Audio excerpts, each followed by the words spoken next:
Part One of Parmenides. Recording by Jeffrey Edwards. Parmenides by Plato. Translated by Benjamin Jowett. Persons of the Dialogue. Cephalus, Adimantos, Glaucon, Antiphon, Pythodoros, Socrates, Zeno, Parmenides, Aristoteles. Cephalus rehearses a dialogue which is supposed to have been narrated in his presence by Antiphon, the half-brother of Adimantos and Glaucon, to certain Clazomenians. We had come from our home at Clazomene to Athens, and met Adimantos and Glaucon in the Agora. Welcome, Cephalus, said Adimantos, taking me by the hand. Is there anything which we can do for you in Athens? Yes, that is why I am here. I wish to ask a favor of you. What may that be? He said. I want you to tell me the name of your half-brother, which I have forgotten. He was a mere child when I last came hither from Clazomene, but that was a long time ago. His father's name, if I remember rightly, was Pyrilampes. Yes, he said, and the name of our brother, Antiphon. But why do you ask? Let me introduce some countrymen of mine, I said. They are lovers of philosophy, and have heard that Antiphon was intimate with a certain Pythodoros, a friend of Zeno, and remembers a conversation which took place between Socrates, Zeno, and Parmenides many years ago, Pythodoros having often recited it to him. Quite true. And could we hear it? I asked. Nothing easier, he replied. When he was a youth, he made a careful study of the piece. At present, his thoughts run in another direction. Like his grandfather, Antiphon, he is devoted to horses. But if that is what you want, let us go and look for him. He dwells at Melita, which is quite near, and he has only just left us to go home. Accordingly, we went to look for him. He was at home, and in the act of giving a bridle to a smith to be fitted.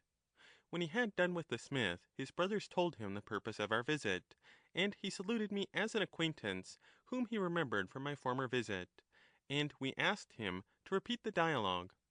At first he was not very willing, and complained of the trouble, but at length he consented. He told us that Pythodoros had described to him the appearance of Parmenides and Zeno. They came to Athens, as he said, at the great Panathenaea. The former was, at the time of his visit, about 65 years old, very white with age, but well favored. Zeno was nearly 40 years of age, tall and fair to look upon. In the days of his youth he was reported to have been beloved by Parmenides. He said that they lodged with Pythodoros in the Ceramicos, outside the wall, whither Socrates, then a very young man, came to see them, and many others with him. They wanted to hear the writings of Zeno, which had been brought to Athens for the first time on the occasion of their visit. These Zeno himself read to them in the absence of Parmenides, and had very nearly finished when Pythodoros entered, and with him Parmenides and Aristoteles, who was afterwards one of the 30, and heard the little that remained of the dialogue. Pythodoros had heard Zeno repeat them before. When the recitation was completed, Socrates requested that the first thesis of the first argument might be read over again, and this having been done, he said, What is your meaning, Zeno? Do you maintain that if being is many, it must be both like and unlike, and that this is impossible, for neither can the like be unlike, nor the unlike like? Is that your position? Just so, said Zeno. And if the unlike cannot be like, or the like unlike, then, according to you, being could not be many, for this would involve an impossibility. In all that you say, have you any other purpose except to disprove the being of the many? And is not each division of your treatise intended to furnish a separate proof of this, there being in all as many proofs of the not being of the many as you have composed arguments? Is that your meaning, or have I misunderstood you? No, said Zeno, you have correctly understood my general purpose. I see, Parmenides, said Socrates, that Zeno would like to be not only one with you in friendship, but your second self in his writings too. He puts what you say in another way, and would fain make believe that he is telling us something which is new. For you, in your poems, say the all is one, and of this you adduce excellent proofs; and he, on the other hand, says there is no many, and on behalf of this he offers overwhelming evidence. You affirm unity, he denies plurality, and so you deceive the world into believing that you are saying different things, when really you are saying much the same. This is a strain of art beyond the reach of most of us.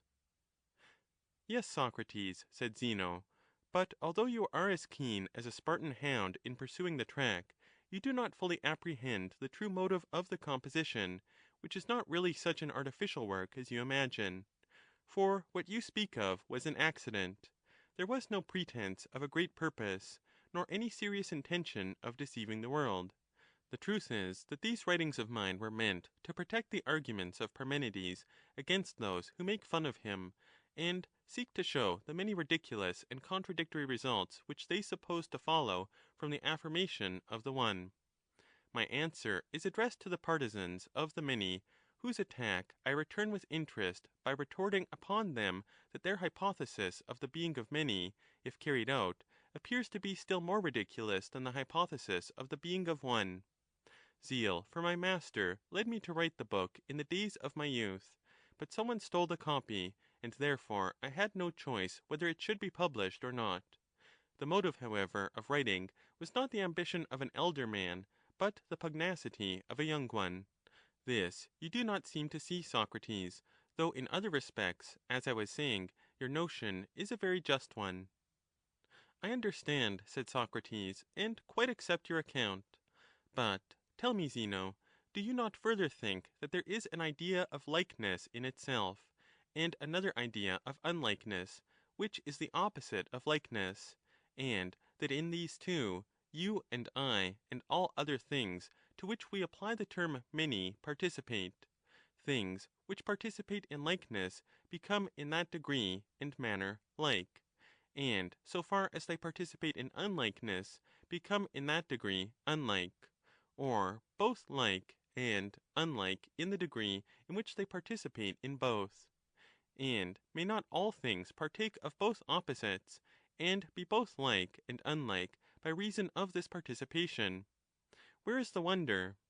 Now, if a person could prove the absolute like to become unlike, or the absolute unlike to become like, that, in my opinion, would indeed be a wonder. But there is nothing extraordinary, Zeno, in showing that the things which only partake of likeness and unlikeness experience both. Nor again, if a person were to show that all is one by partaking of one, and at the same time many by partaking of many, would that be very astonishing? But if he were to show me that the absolute one was many, or the absolute many one, I should be truly amazed. And so, of all the rest, I should be surprised to hear that the natures or ideas themselves had these opposite qualities, but not if a person wanted to prove of me that I was many and also one. When he wanted to show that I was many, he would say that I have a right and a left side, and a front and a back, and an upper and a lower half, for I cannot deny that I partake of multitude. When, on the other hand, he wants to prove that I am one, he will say that we who are here assembled are seven, and that I am one and partake of the one. In both instances he proves his case. So again, if a person shows that such things as wood, stones, and the like, being many are also one, we admit that he shows the coexistence of the one and many. But he does not show that the many are one, or the one many. He is uttering not a paradox, but a truism.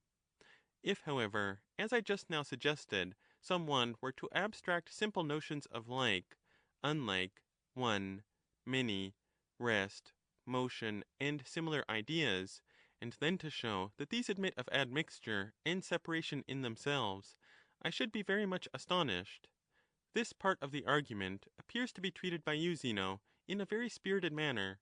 But, as I was saying, I should be far more amazed if any one found in the ideas themselves, which are apprehended by reason, the same puzzle and entanglement which you have shown to exist in visible objects. While Socrates was speaking, Pythodorus thought that Parmenides and Zeno were not altogether pleased at the successive steps of the argument. But still they gave the closest attention, and often looked at one another, and smiled as if in admiration of him. When he had finished, Parmenides expressed their feelings in the following words. Socrates, he said, I admire the bent of your mind towards philosophy. Tell me now, was this your own distinction between ideas in themselves and the things which partake of them? And do you think that there is an idea of likeness apart from the likeness which we possess, and of the one and many, and of the other things which Zeno mentioned?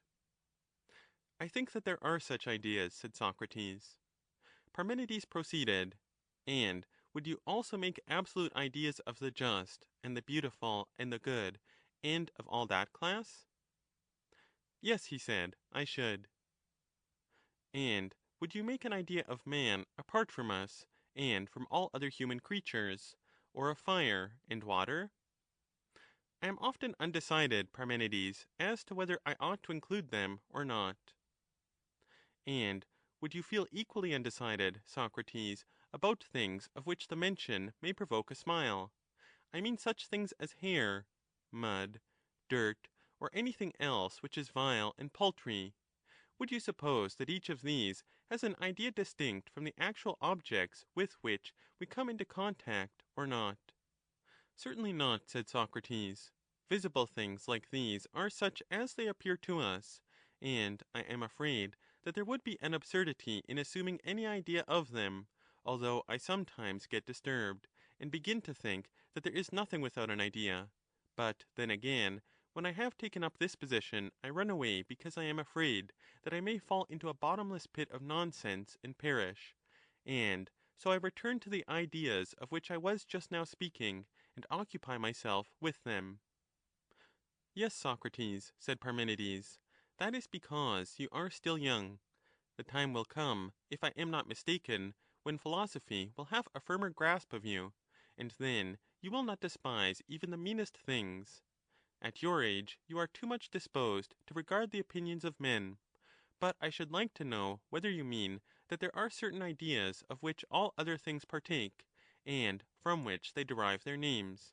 That similars, for example, become similar because they partake of similarity, and great things become great because they partake of greatness, and that just and beautiful things become just and beautiful because they partake of justice and beauty. Yes, certainly, said Socrates, that is my meaning. Then each individual partakes either of the whole of the idea, or else of a part of the idea. Can there be any other mode of participation? There cannot be, he said.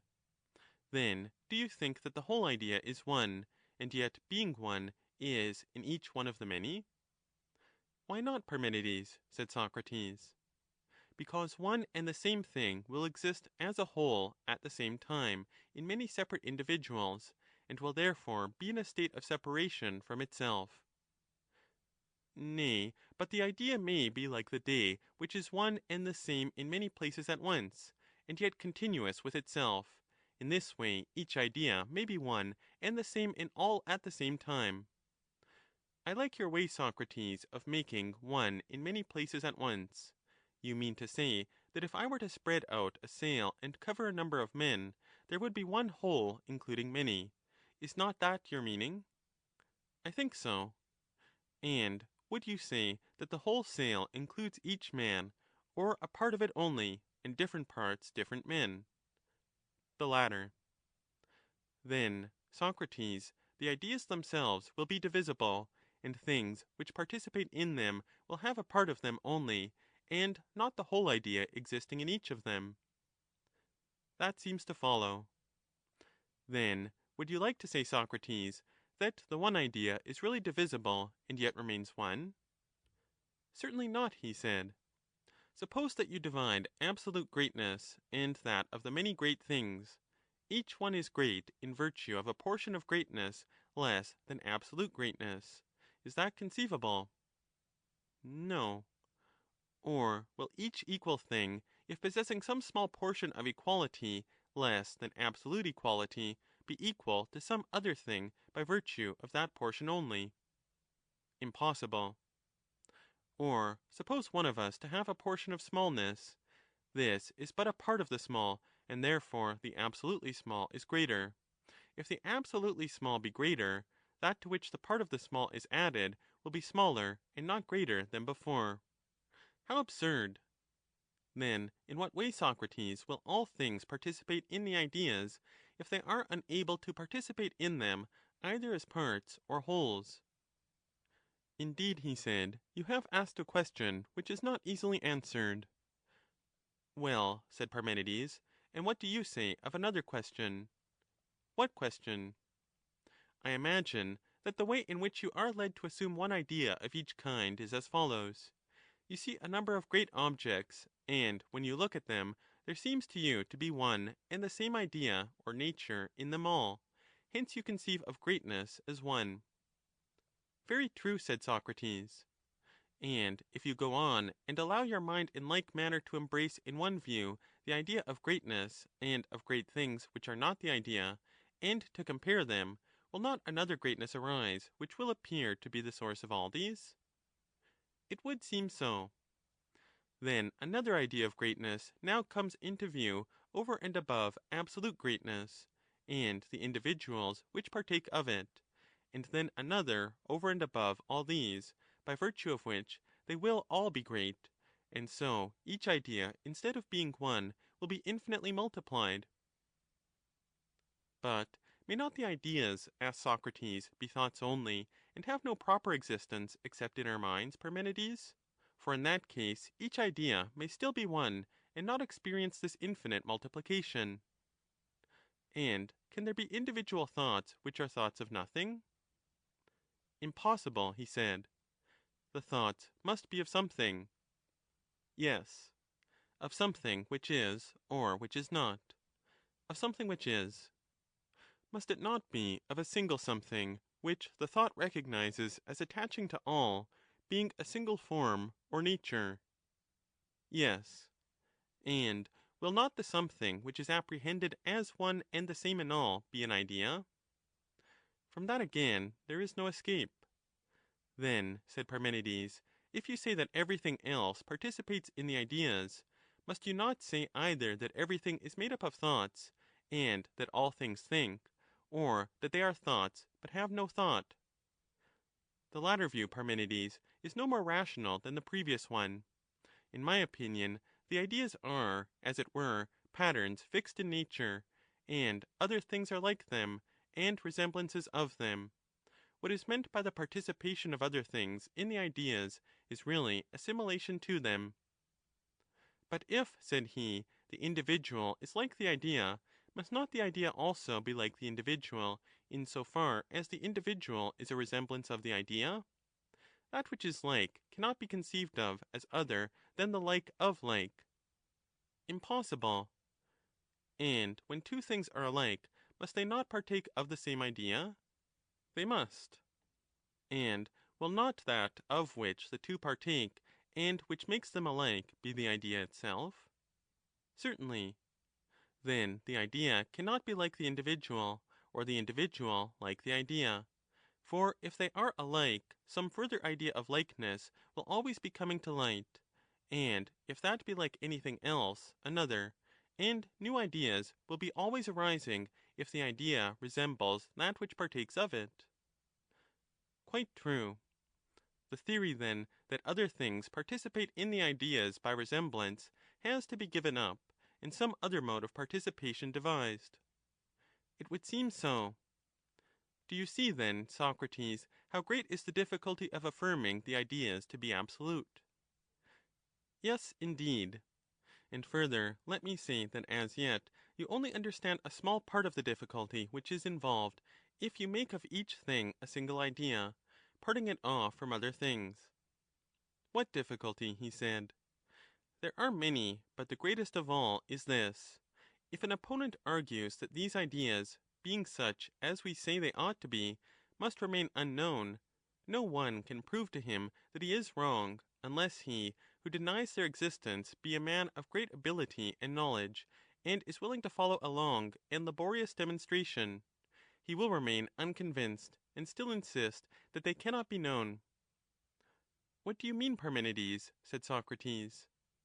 In the first place, I think, Socrates, that you, or any one who maintains the existence of absolute essences, will admit that they cannot exist in us. No, said Socrates, for then they would be no longer absolute. True, he said, and therefore, when ideas are what they are in relation to one another, their essence is determined by a relation among themselves, and has nothing to do with the resemblances, or whatever they are to be termed, which are in our sphere, and from which we receive this or that name when we partake of them. And the things which are within our sphere and have the same names with them are likewise only relative to one another, and not to the ideas which have the same names with them, but belong to themselves and not to them. What do you mean? Said Socrates. I may illustrate my meaning in this way, said Parmenides. A master has a slave. Now there is nothing absolute in the relation between them, which is simply a relation of one man to another. But there is also an idea of mastership in the abstract, which is relative to the idea of slavery in the abstract.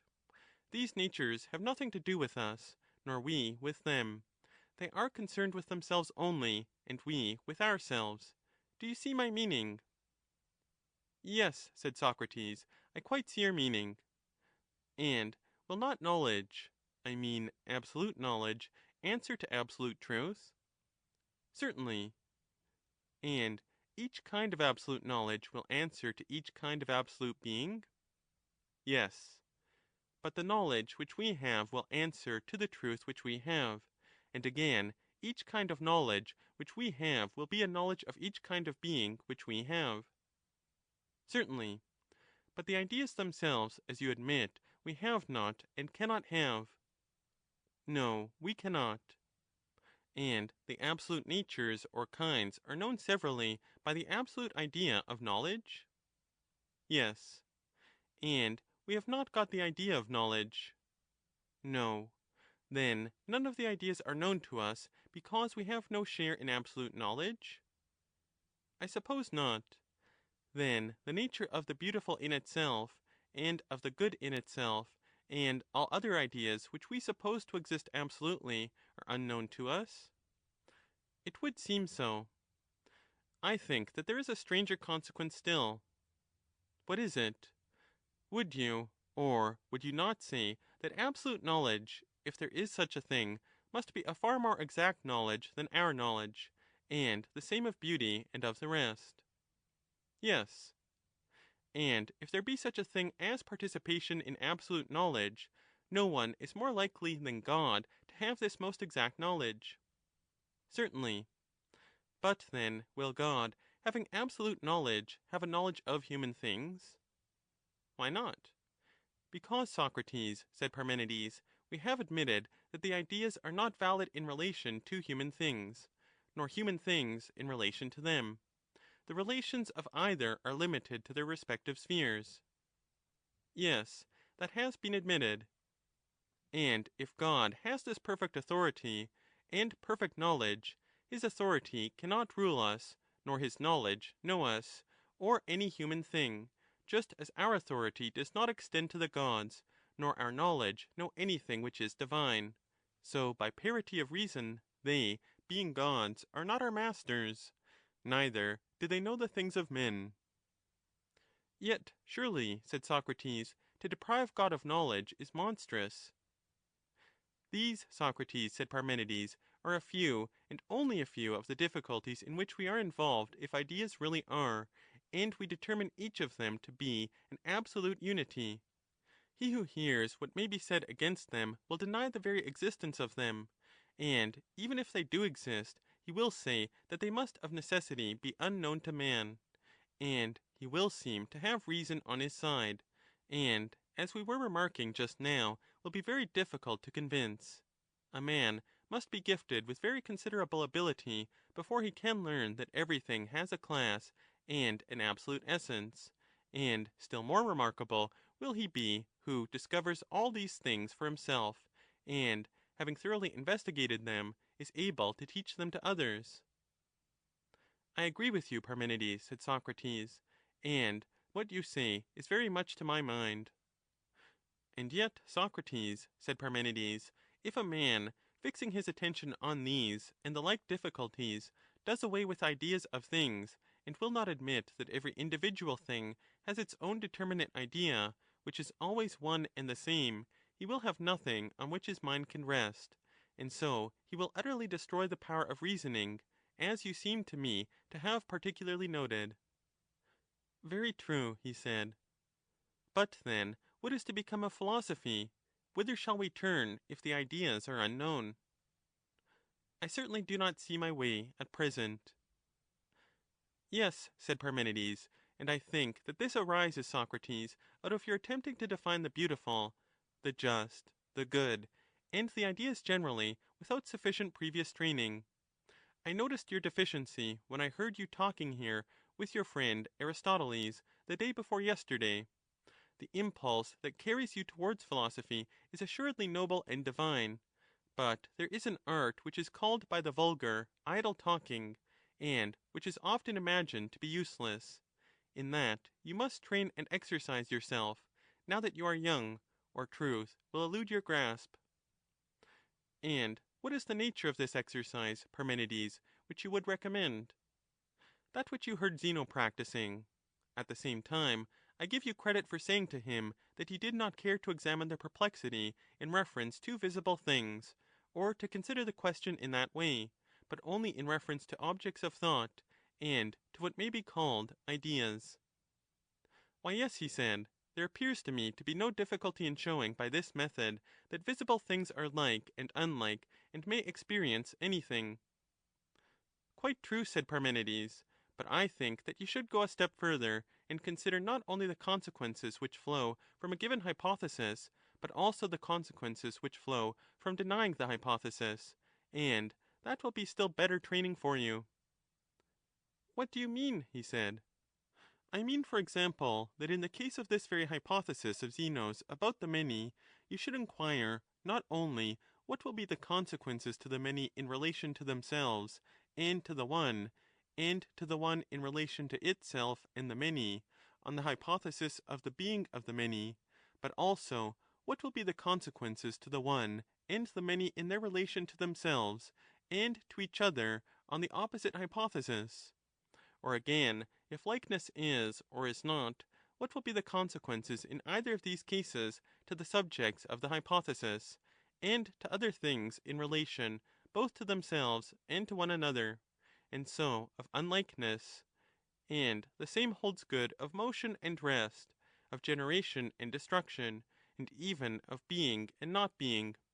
In a word, when you suppose anything to be, or not to be, or to be in any way affected, you must look at the consequences in relation to the thing itself, and to any other things which you choose, to each of them singly, to more than one, and to all, and so of other things you must look at them in relation to themselves, and to anything else which you suppose either to be or not to be, if you would train yourself perfectly, and see the real truth. That, Parmenides, is a tremendous business of which you speak, and I do not quite understand you. Will you take some hypothesis and go through the steps? Then I shall apprehend you better. That, Socrates, is a serious task to impose on a man of my years. Then will you, Zeno? Said Socrates. Zeno answered with a smile. Let us make our petition to Parmenides himself, who is quite right in saying that you are hardly aware of the extent of the task which you are imposing on him. And if there were more of us, I should not ask him, for these are not subjects which anyone, especially at his age, can well speak of before a large audience. Most people are not aware that this roundabout progress through all things is the only way in which the mind can attain truth and wisdom. And therefore, Parmenides, I join in the request of Socrates that I may hear the process again, which I have not heard for a long time. When Zeno had thus spoken, Pythodorus, according to Antiphon's report of him, said that he himself and Aristoteles and the whole company entreated Parmenides to give an example of the process. I cannot refuse, said Parmenides, and yet I feel rather like Ibycus, who, when in his old age, against his will, he fell in love, compared himself to an old racehorse, who was about to run in a chariot race, shaking with fear at the course he knew so well. This was his simile of himself. And I also experience a trembling when I remember through what an ocean of words I have to wade at my time of life. But I must indulge you, as Zeno says that I ought, and we are alone. Where shall I begin? And what shall be our first hypothesis, if I am to attempt this laborious pastime? Shall I begin with myself, and take my own hypothesis of the one, and consider the consequences which follow on the supposition either of the being or of the not being of one? By all means, said Zeno. And who will answer me, he said. Shall I propose the youngest? He will not make difficulties, and will be the most likely to say what he thinks, and his answers will give me time to breathe. I am the one whom you mean, Parmenides, said Aristoteles, for I am the youngest and at your service. Ask, and I will answer. End of Part 1 of Parmenides. Part 2 of Parmenides by Plato. Parmenides proceeded. If one is, he said, the one cannot be many? Impossible. Then the one cannot have parts, and cannot be a whole? Why not? Because every part is part of a whole, is it not? Yes. And what is a whole? Would not that of which no part is wanting be a whole? Certainly. Then in either case the one would be made up of parts, both as being a whole, and also as having parts? To be sure. And in either case the one would be many and not one? True. But surely it ought to be one and not many? It ought. Then if the one is to remain one, it will not be a whole, and will not have parts? No. But if it has no parts, it will have neither beginning, middle, nor end, for these would of course be parts of it. Right. But then again, a beginning and an end are the limits of everything? Certainly. Then the one, having neither beginning nor end, is unlimited? Yes, unlimited. And therefore formless, for it cannot partake either of round or straight? But why? Why, because the round is that of which all the extreme points are equidistant from the centre. Yes. And the straight is that of which the centre intercepts the view of the extremes? True. Then the one would have parts, and would be many, if it partook either of a straight or of a circular form? Assuredly. But having no parts, it will be neither straight nor round? Right. And being of such a nature, it cannot be in any place, for it cannot be either in another or in itself. How so? Because if it were in another, it would be encircled by that in which it was, and would touch it at many places, and with many parts. But that which is one and indivisible, and does not partake of a circular nature, cannot be touched all round in many places. Certainly not. But if, on the other hand, one were in itself, it would also be contained by nothing else but itself, that is to say, if it were really in itself, for nothing can be in anything which does not contain it. Impossible. But then that which contains must be other than that which is contained, for the same whole cannot do and suffer both at once, and if so, one will be no longer one, but two? True. Then one cannot be anywhere, either in itself or in another? No. Further, consider whether that which is of such a nature can have either rest or motion. Why not? Why, because the one, if it were moved, would be either moved in place or changed in nature, for these are the only kinds of motion. Yes. And the one when it changes and ceases to be itself, cannot be any longer one? It cannot. It cannot therefore experience the sort of motion which is change of nature? Clearly not. Then can the motion of the one be in place? Perhaps. But if the one moved in place, must it not either move round and round in the same place, or from one place to another? It must. And that which moves in a circle must rest upon a centre, and that which goes round upon a centre must have parts which are different from the centre. But that which has no centre and no parts cannot possibly be carried round upon a centre? Impossible.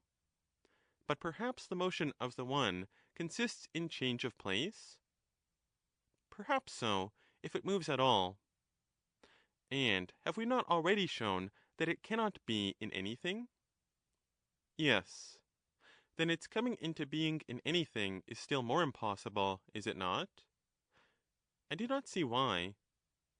Why, because anything which comes into being in anything can neither as yet be in that other thing while still coming into being, nor be altogether out of it if already coming into being in it.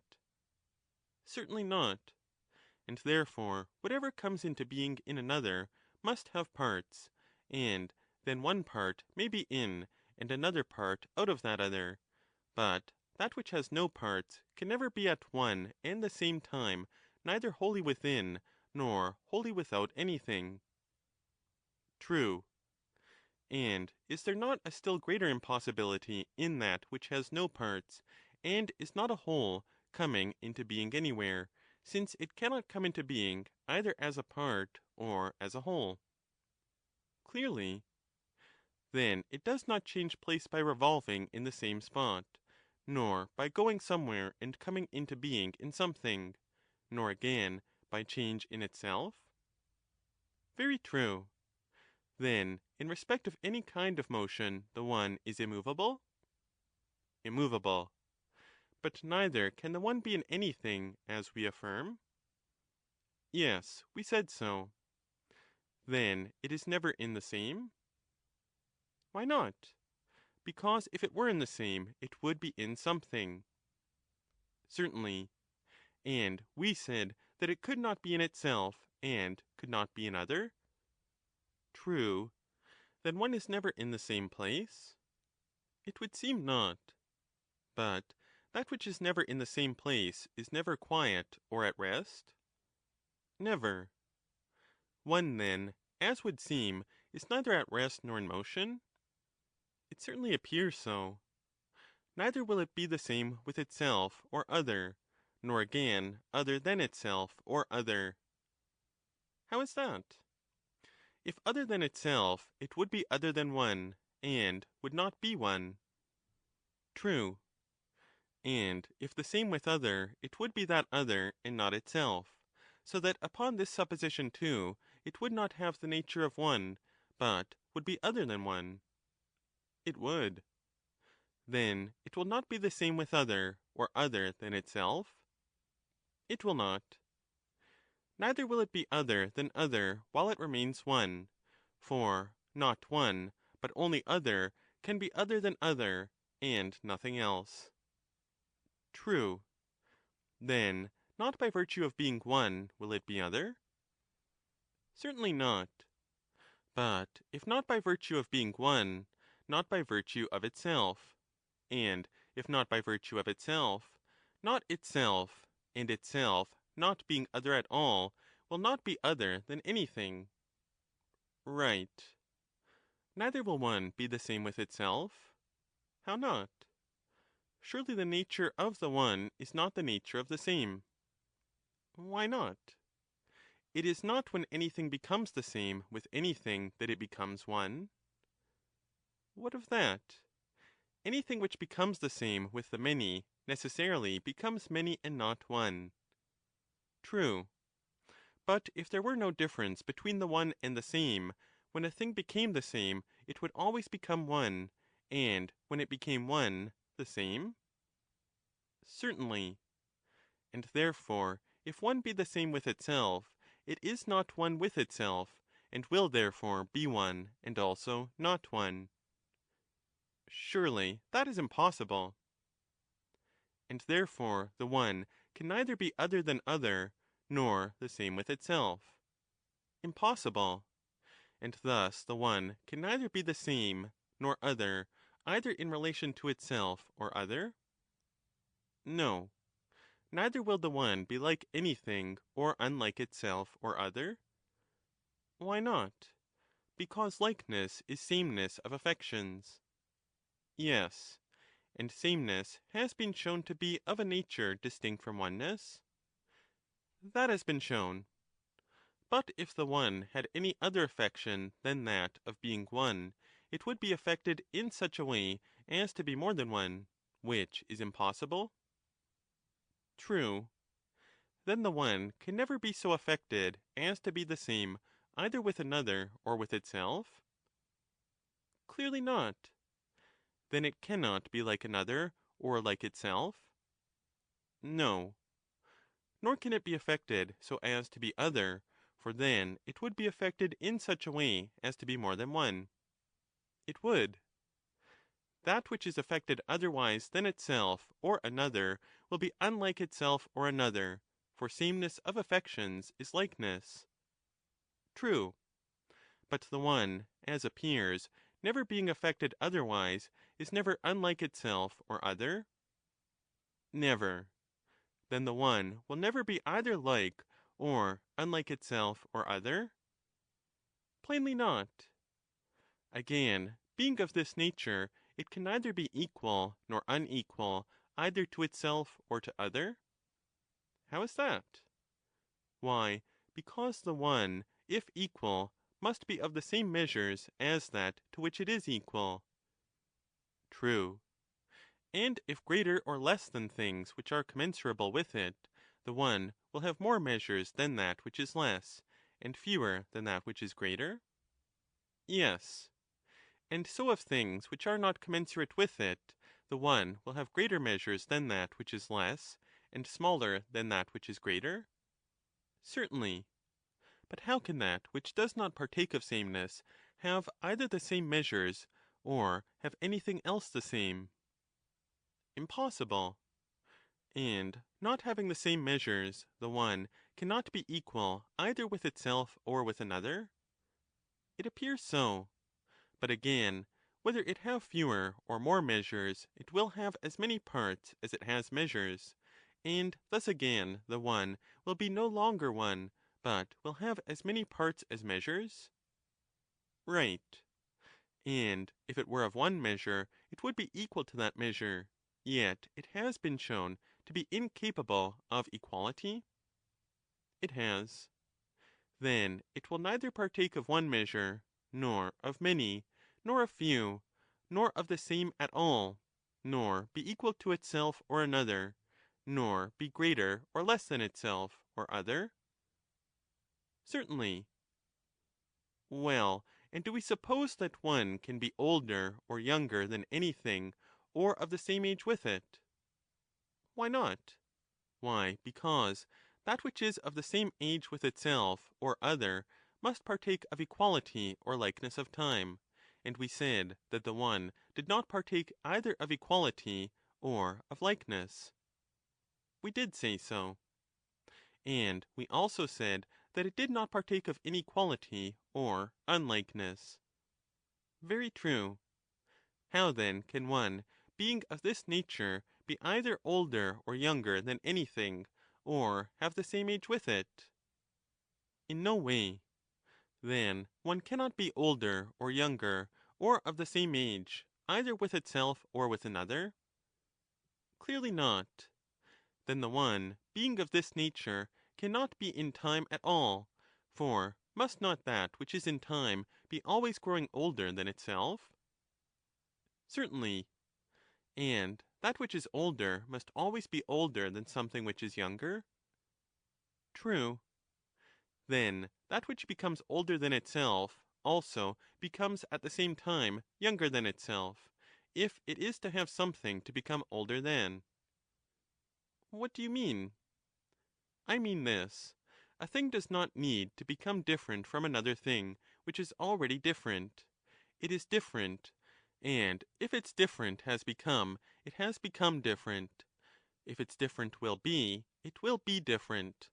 But of that which is becoming different, there cannot have been, or be about to be, or yet be a different.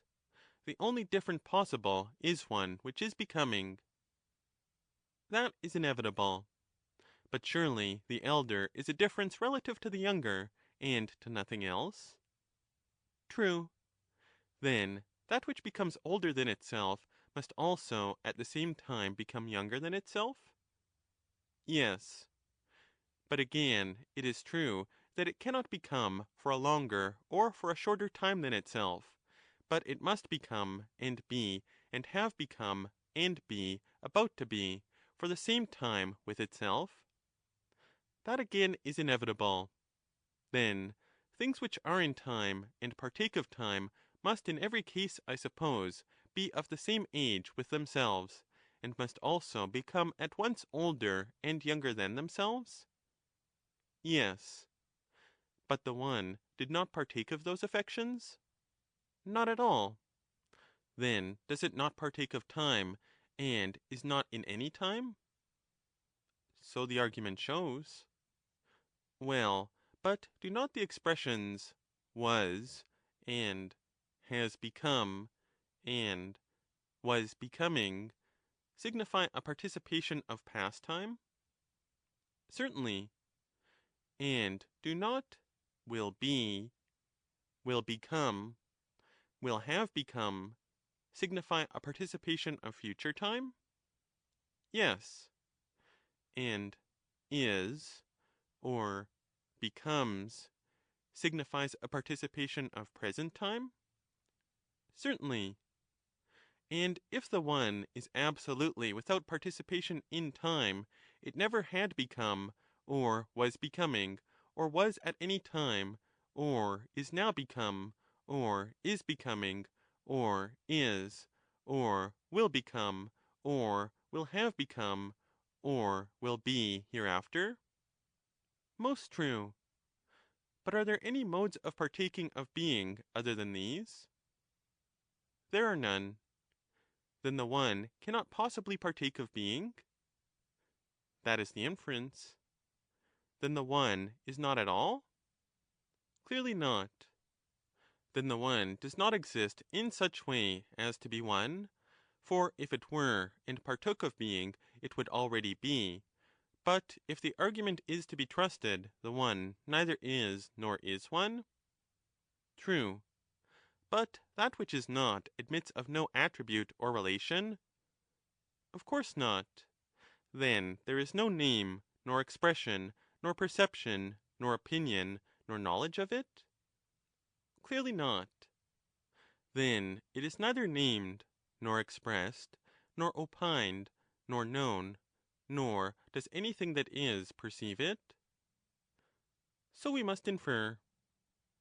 But can all this be true about the one? I think not. Suppose now that we return once more to the original hypothesis.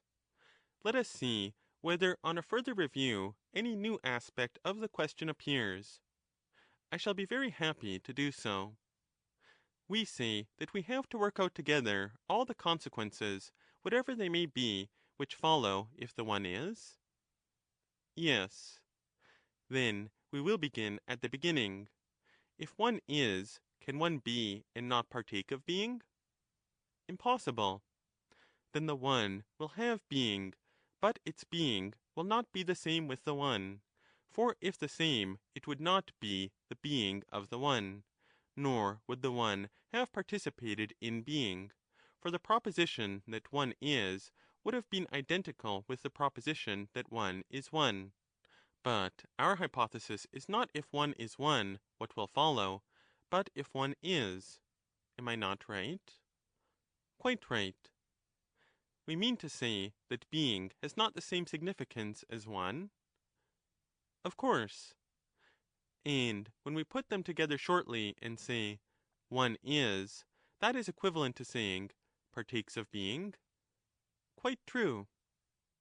Once more, then, let us ask, if one is, what will follow? Does not this hypothesis necessarily imply that one is of such a nature as to have parts? How so? In this way, if being is predicated of the one, if the one is, and one of being, if being is one, and if being and one are not the same, and since the one, which we have assumed is, must not the whole, if it is one, itself be, and have for its parts one and being? Certainly. And is each of these parts, one and being, to be simply called a part, or must the word part be relative to the word whole? The latter. Then that which is one is both a whole and has a part? Certainly. Again, of the parts of the one, if it is, I mean being and one, does either fail to imply the other? Is the one wanting to being, or being to the one? Impossible. Thus each of the parts also has in turn both one and being, and is at the least made up of two parts, and the same principle goes on forever, and every part whatever has always these two parts, for being always involves one, and one being, so that one is always disappearing and becoming two. Certainly. And so the one, if it is, must be infinite in multiplicity? Clearly. Let us take another direction. What direction? We say that the one partakes of being, and therefore it is? Yes. And in this way the one, if it has being, has turned out to be many? True. But now let us abstract the one which, as we say, partakes of being, and try to imagine it apart from that of which, as we say, it partakes. Will this abstract one be one only or many? One, I think. Let us see. Must not the being of one be other than one? For the one is not being, but considered as one, only partook of being. Certainly. If being and the one be two different things, it is not because the one is one that it is other than being, nor because being is being that it is other than the one, but they differ from one another in virtue of otherness and difference. Certainly. So that the other is not the same either with the one or with being? Certainly not. And therefore, whether we take being and the other, or being and the one, or the one and the other, in every such case we take two things, which may be rightly called both? How so? In this way you may speak of being? Yes. And also of one? Yes. Then now we have spoken of either of them? Yes. Well, and when I speak of being and one, I speak of them both? Certainly. And if I speak of being and the other, or of the one and the other, in any such case, do I not speak of both? Yes. And must not that which is correctly called both be also two? Undoubtedly. And of two things, how can either by any possibility not be one? It cannot. Then if the individuals of the pair are together two, they must be severally one? Clearly. And if each of them is one, then by the addition of any one to any pair, the whole becomes three? Yes. And three are odd, and two are even? Of course. And if there are two, there must also be twice. And if there are three, there must be thrice. That is, if twice one makes two, and thrice one three? Certainly. There are two and twice, and therefore there must be twice two, and there are three, and there is thrice, and therefore there must be thrice three? Of course. If there are three and twice, there is twice three, and if there are two and thrice, there is thrice 2? Undoubtedly. Here, then, we have even taken even times, and odd taken odd times, and even taken odd times, and odd taken even times. True. And if this is so, does any number remain which has no necessity to be? None whatever. Then, if one is, number must also be? It must. But if there is number, there must also be many, and infinite multiplicity of being, for number is infinite in multiplicity, and partakes also of being. Am I not right? Certainly. And if all number participates in being, every part of number will also participate? Yes. Then being is distributed over the whole multitude of things, and nothing that is, however small or however great, is devoid of it? And indeed, the very supposition of this is absurd, for how can that which is be devoid of being? In no way. And it is divided into the greatest and into the smallest, and into being of all sizes, and is broken up more than all things. The divisions of it have no limit? True. Then it has the greatest number of parts? Yes, the greatest number. Is there any of these which is a part of being, and yet no part? Impossible. But if it is at all, and so long as it must be one, and cannot be none? Certainly. Then the one attaches to every single part of being, and does not fail in any part, whether great or small, or whatever may be the size of it? True. But reflect, can one in its entirety be in many places at the same time? No, I see the impossibility of that.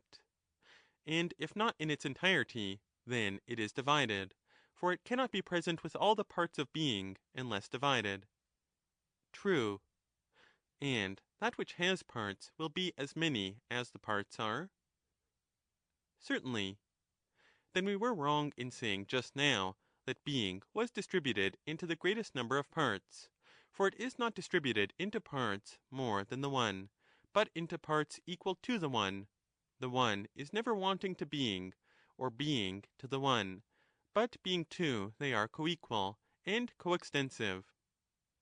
Certainly that is true. The one itself, then, having been broken up into parts by being, is many and infinite? True. Then not only the one which has being is many, but the one itself distributed by being must also be many? Certainly. Further, inasmuch as the parts are parts of a whole, the one as a whole will be limited, for are not the parts contained by the whole? Certainly. And that which contains is a limit? Of course. Then the one, if it has being, is one and many, whole and parts, having limits and yet unlimited in number? Clearly. And because having limits, also having extremes? Certainly. And if a whole, having beginning and middle and end, for can anything be a whole without these three? And if any one of them is wanting to anything, will that any longer be a whole? No.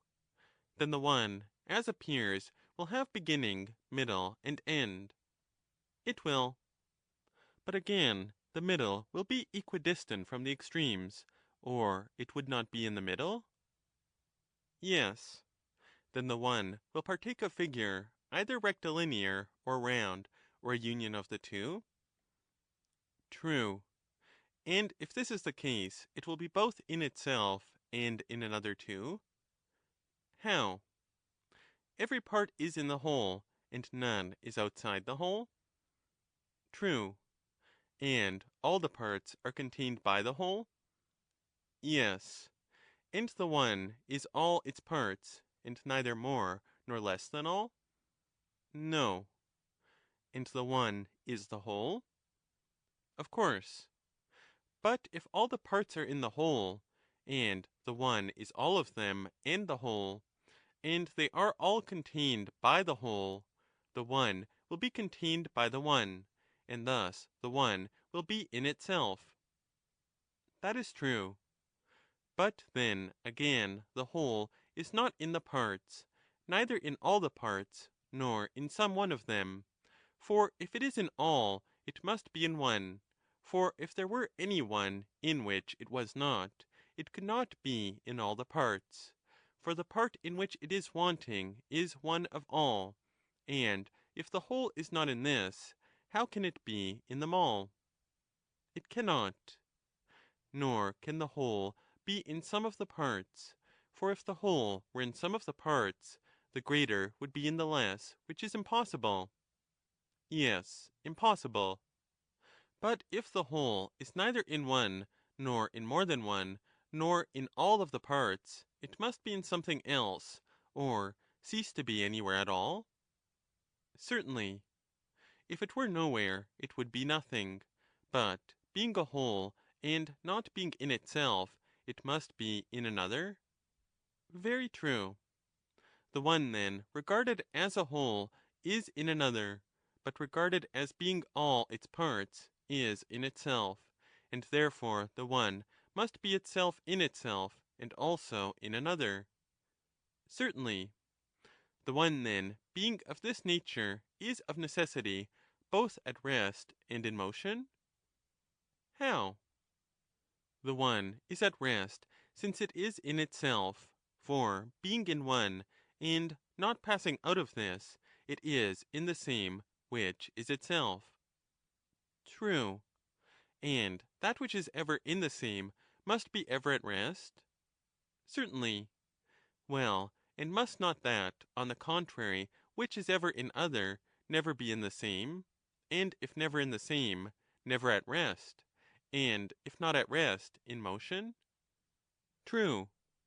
Then the one, being always itself in itself and other, must always be both at rest and in motion? Clearly. And must be the same with itself, and other than itself, and also the same with the others, and other than the others. This follows from its previous affections. How so? Everything in relation to every other thing is either the same or other, or if neither the same nor other, then in the relation of a part to a whole, or of a whole to a part. Clearly. And is the one a part of itself? Certainly not. Since it is not a part in relation to itself, it cannot be related to itself as whole to part? It cannot.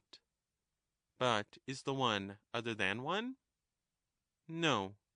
And therefore not other than itself? Certainly not.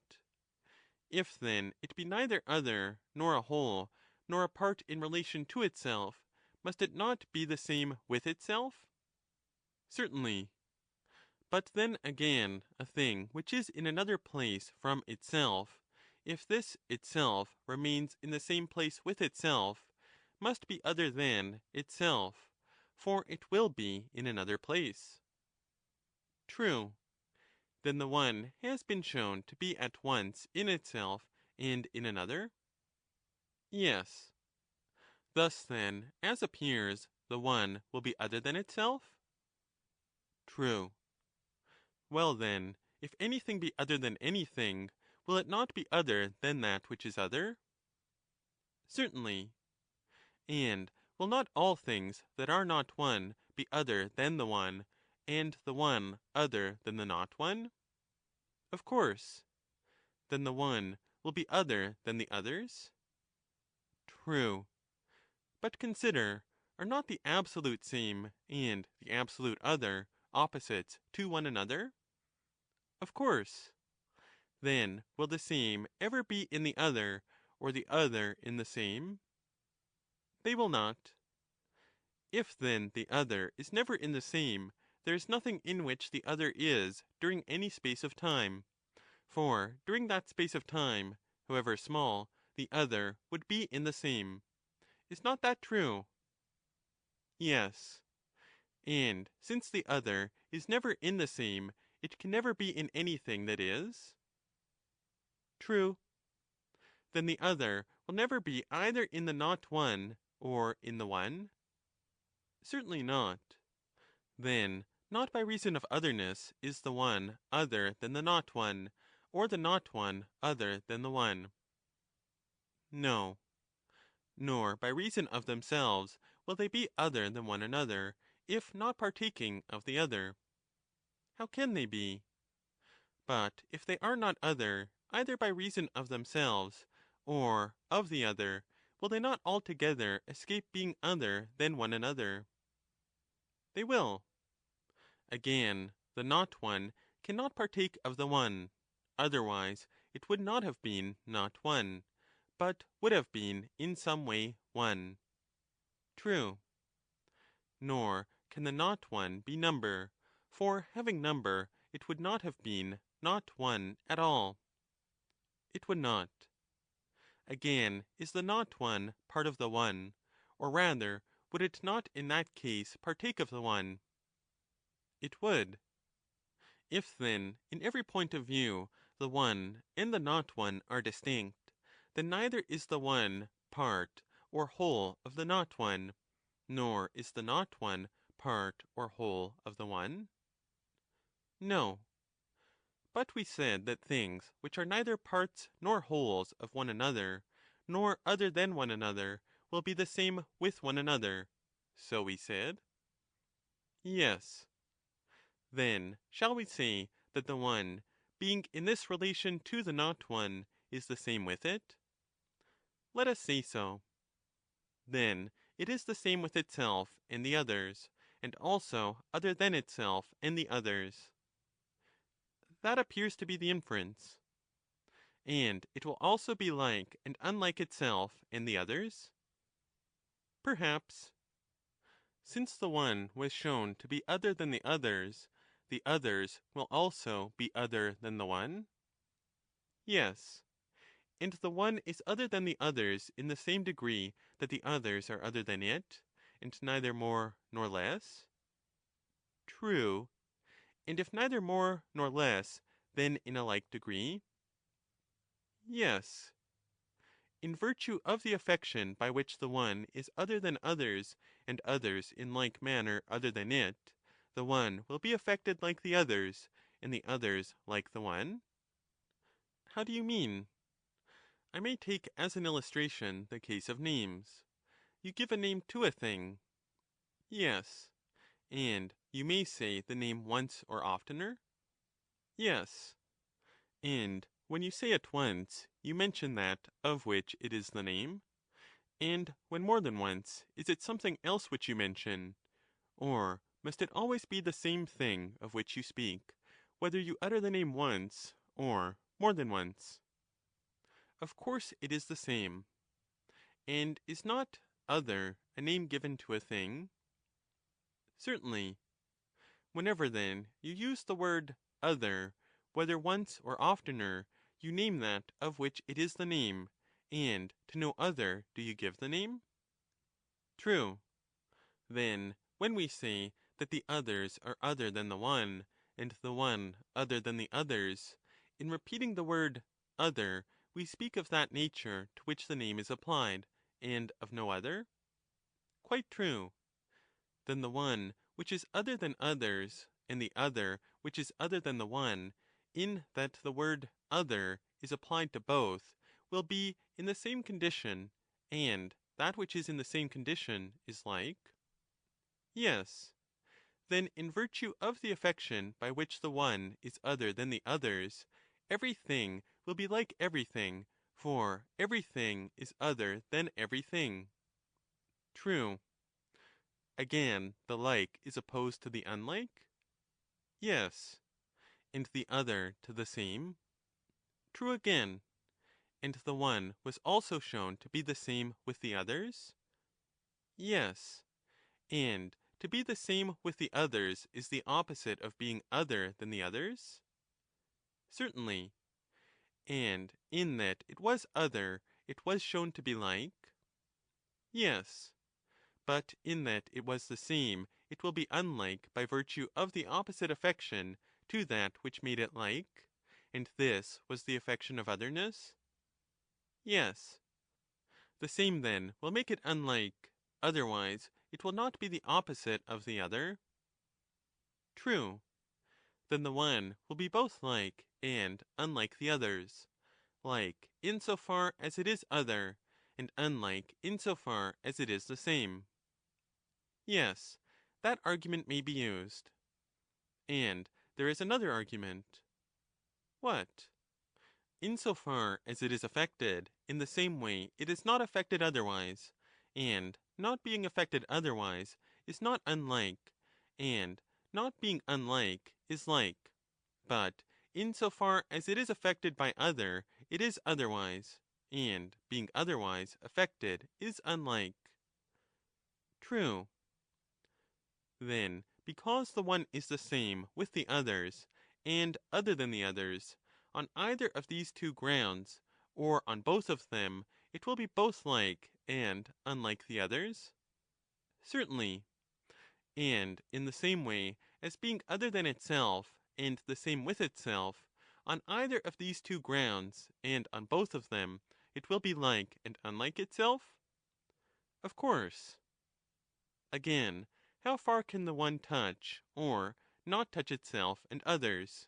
Consider. I am considering. The one was shown to be in itself, which was a whole? True. And also in other things? Yes.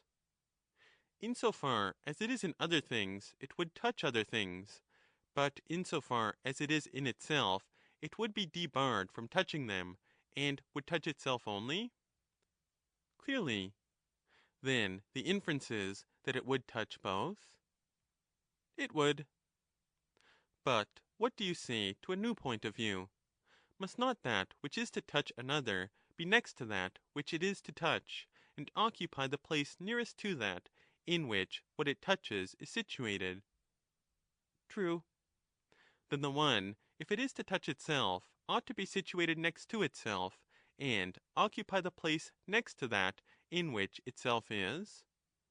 It ought.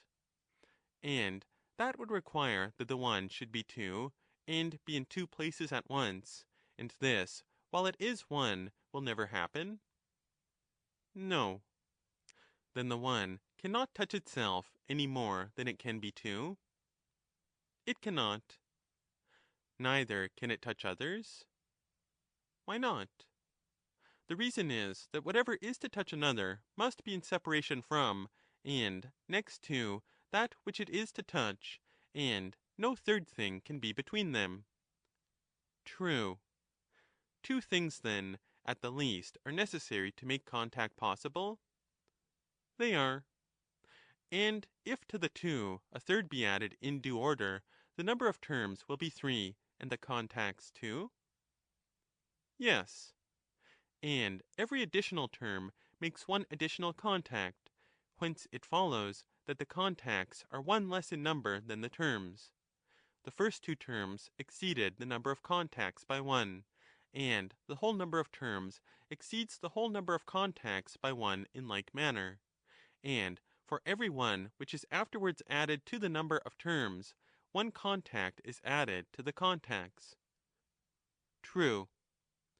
Whatever is the whole number of things, the contacts will be always one less?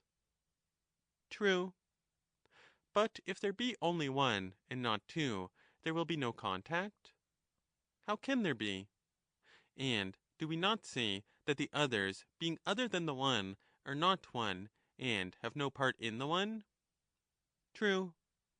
Then they have no number if they have no one in them? Of course not. Then the others are neither one nor two, nor are they called by the name of any number? No. One, then, alone is one, and two do not exist? Clearly not. And if there are not two, there is no contact? There is not. Then neither does the one touch the others, nor the others the one, if there is no contact? Certainly not. For all which reasons the one touches and does not touch itself and the others? True. Further, is the one equal and unequal to itself and others? How do you mean? If the one were greater or less than the others, or the others greater or less than the one, they would not be greater or less than each other in virtue of their being the one and the others. But if in addition to their being what they are, they had equality, they would be equal to one another. Or if the one had smallness and the others greatness, or the one had greatness and the others smallness, whichever kind had greatness would be greater, and whichever had smallness would be smaller. Certainly. Then there are two such ideas as greatness and smallness, for if they were not, they could not be opposed to each other and be present in that which is. How could they? If then smallness is present in the one, it will be present either in the whole or in a part of the whole? Certainly. Suppose the first, it will be either co-equal and coextensive with the whole one, or will contain the one? Clearly. If it be coextensive with the one, it will be co-equal with the one, or if containing the one, it will be greater than the one? Of course. But can smallness be equal to anything, or greater than anything, and have the functions of greatness and equality, and not its own functions? Impossible. Then smallness cannot be in the whole of one, but if at all, in a part only? Yes. And surely not in all of a part, for then the difficulty of the whole will recur. It will be equal to or greater than any part in which it is? Certainly. Then smallness will not be in anything, whether in a whole or in a part, nor will there be anything small but actual smallness. True. Neither will greatness be in the one, for if greatness be in anything, there will be something greater, other, and besides greatness itself, namely, that in which greatness is, and this too, when the small itself is not there, which the one, if it is great, must exceed. This, however, is impossible, seeing that smallness is wholly absent. True. But absolute greatness is only greater than absolute smallness, and smallness is only smaller than absolute greatness. Very true. Then other things are not greater or less than the one, if they have neither greatness nor smallness, nor have greatness or smallness any power of exceeding or being exceeded in relation to the one, but only in relation to one another. Nor will the one be greater or less than them or others, if it has neither greatness nor smallness. Clearly not. Then if the one is neither greater nor less than the others, it cannot either exceed or be exceeded by them? Certainly not. And that which neither exceeds nor is exceeded must be on an equality, and being on an equality must be equal? Of course. And this will be true also of the relation of the one to itself, having neither greatness nor smallness in itself. It will neither exceed nor be exceeded by itself, but will be on an equality with and equal to itself. Certainly. Then the one will be equal both to itself and the others? Clearly so. And yet the one, being itself in itself, will also surround and be without itself, and as containing itself will be greater than itself, and as contained in itself will be less, and will thus be greater and less than itself. It will. Now there cannot possibly be anything which is not included in the one and the others? Of course not. But surely that which is must always be somewhere? Yes. But that which is in anything will be less, and that in which it is will be greater. In no other way can one thing be in another? True. And since there is nothing other or besides the one and the others, and they must be in something, must they not be in one another, the one in the others, and the others in the one, if they are to be anywhere? That is clear. But inasmuch as the one is in the others will be greater than the one, because they contain the one, which will be less than the others, because it is contained in them. And inasmuch as the others are in the one on the same principle will be greater than the others, and the others less than the one. True. The one, then, will be equal to and greater and less than itself and the others? Clearly. And if it be greater and less and equal, it will be of equal and more and less measures or divisions than itself and the others, and if of measures, also of parts? Of course. And if of equal and more and less measures or divisions, it will be in number more or less than itself and the others, and likewise equal in number to itself and to the others? How is that? It will be of more measures than those things which it exceeds, and of as many parts as measures, and so with that to which it is equal, and that than which it is less. True. And being greater and less than itself, and equal to itself, it will be of equal measures with itself, and of more and fewer measures than itself, and if of measures, then also of parts? It will. And being of equal parts with itself, it will be numerically equal to itself, and being of more parts, more, and being of less, less than itself? Certainly. And the same will hold of its relation to other things. Inasmuch as it is greater than them, it will be more in number than them, and inasmuch as it is smaller, it will be less in number, and inasmuch as it is equal in size to other things, it will be equal to them in number. Certainly. Once more, then, as would appear, the one will be in number both equal to and more and less than both itself and all other things. It will. End of Part 2 of Parmenides. Part 3 of Parmenides by Plato. Does the one also partake of time? And does it become older and younger than itself and others? And again, neither younger nor older than itself and others, by virtue of participation in time. How do you mean? If one is, being must be predicated of it? Yes. But to be, ine, is only participation of being in present time, and to have been is the participation of being at a past time, and to be about to be is the participation of being at a future time? Very true. Then the one, since it partakes of being, partakes of time? Certainly.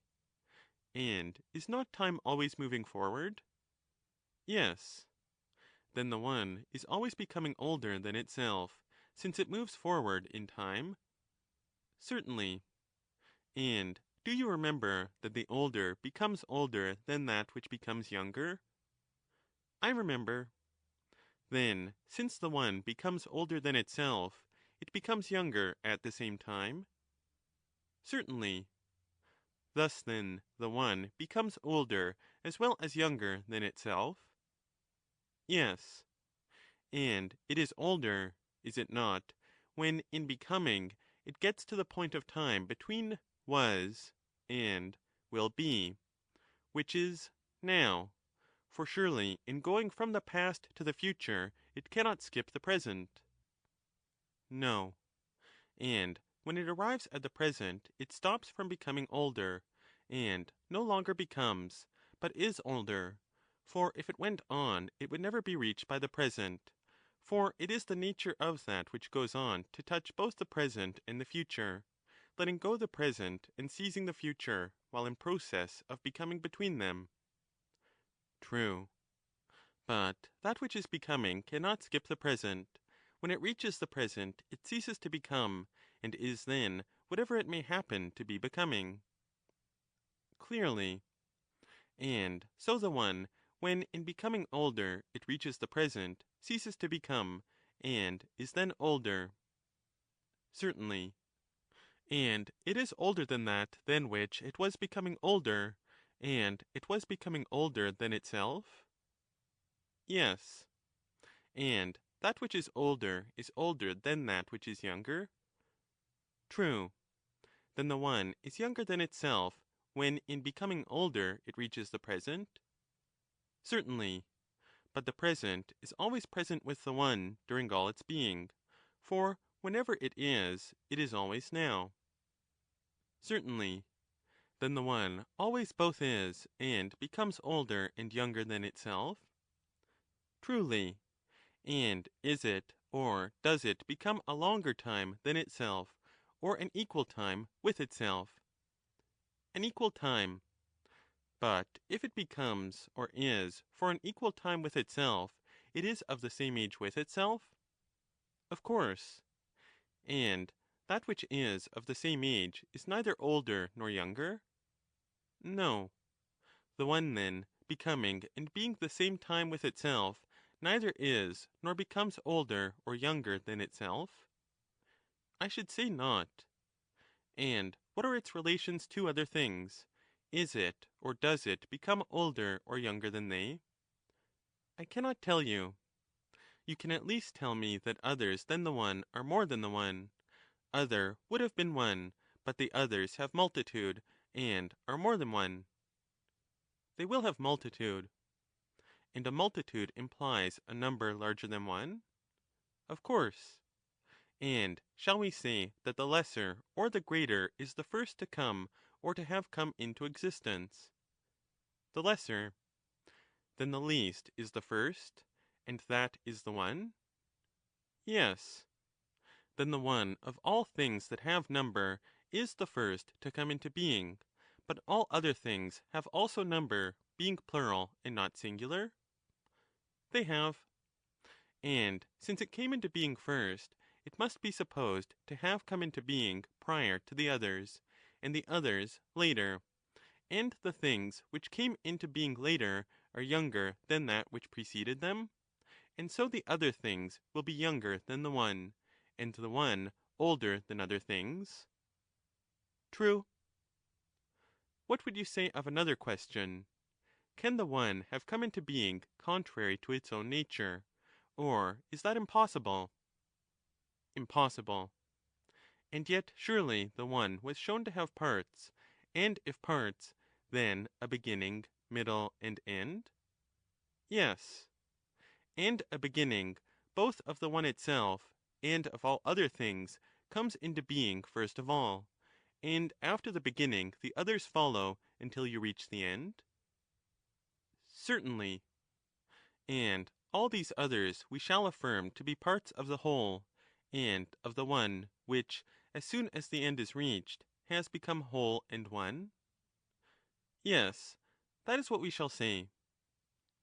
But the end comes last, and the one is of such a nature as to come into being with the last.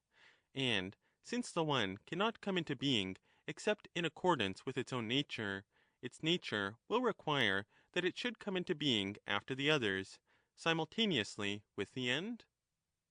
Clearly. Then the one is younger than the others, and the others older than the one. That also is clear in my judgment.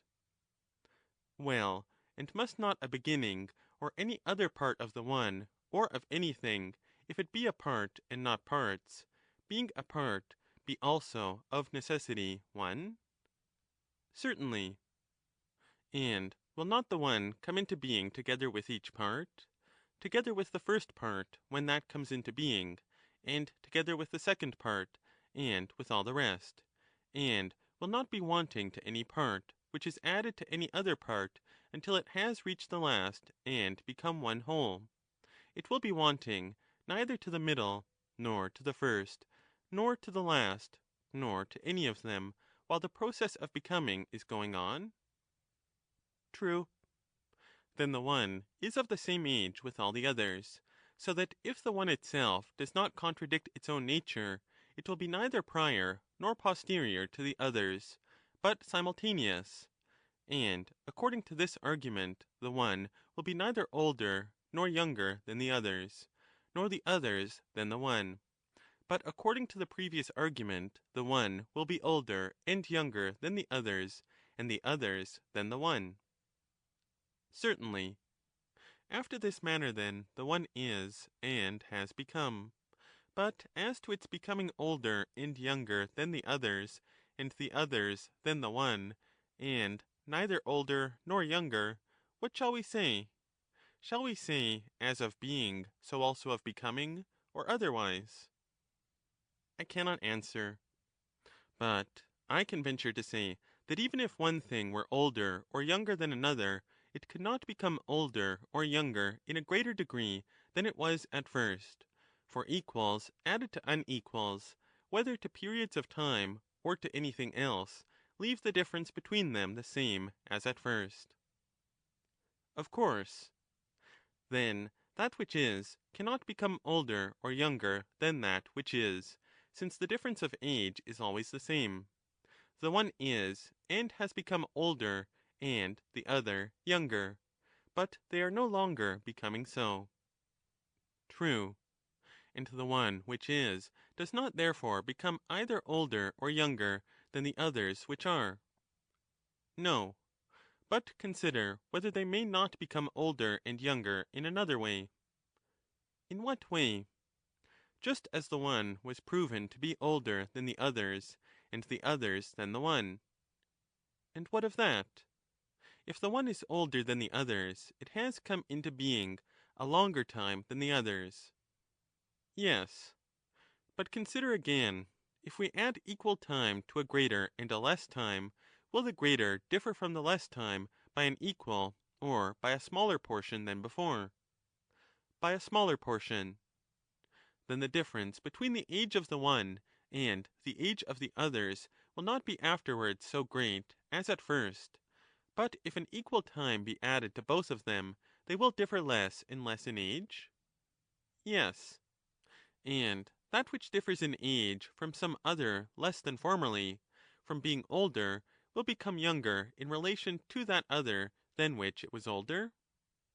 Yes, younger. And if the one becomes younger, the others aforesaid will become older than they were before, in relation to the one? Certainly. Then that which had become younger becomes older relatively to that which previously had become and was older. It never really is older, but is always becoming, for the one is always growing on the side of youth, and the other on the side of age.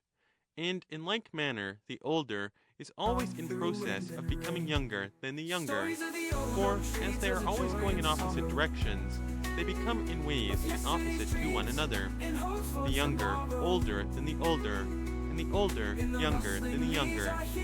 They cannot, however, have become, for if they had already become, they would be, and not merely become. But that is impossible, for they are always becoming both older and younger than one another. The one becomes younger than the others because it was seen to be older and prior, and the others become older than the one because they came into being later. And in the same way, the others are in the same relation to the one because they were seen to be older and prior to the one. That is clear. Inasmuch then as one thing does not become older or younger than another, in that they always differ from each other by an equal number, the one cannot become older or younger than the others, nor the others than the one.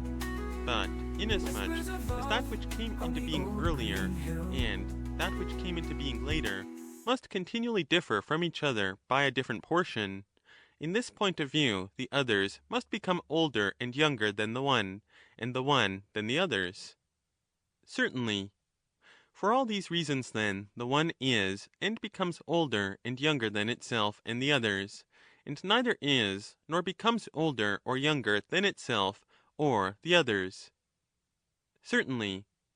But since the one partakes of time, and partakes of becoming older and younger, must it not also partake of the past, the present, and the future? Of course it must. Then the one was, and is, and will be, and was becoming, and is becoming, and will become? Certainly. And there is, and was, and will be something which is in relation to it, and belongs to it? True.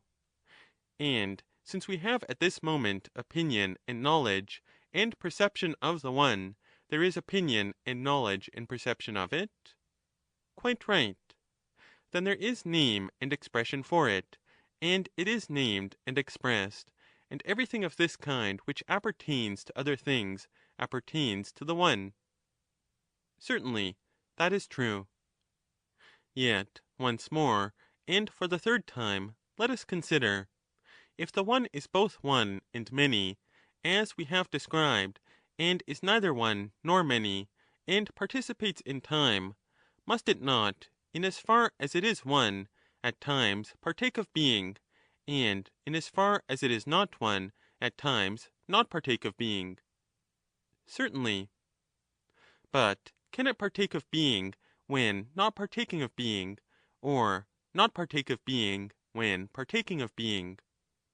Impossible. Then the one partakes and does not partake of being at different times, for that is the only way in which it can partake and not partake of the same. True. And is there not also a time at which it assumes being and relinquishes being? For how can it have and not have the same thing unless it receives and also gives it up at some time? Impossible. And the assuming of being is what you would call becoming? I should. And the relinquishing of being you would call destruction? I should. The one, then, as would appear, becomes and is destroyed by taking and giving up being? Certainly.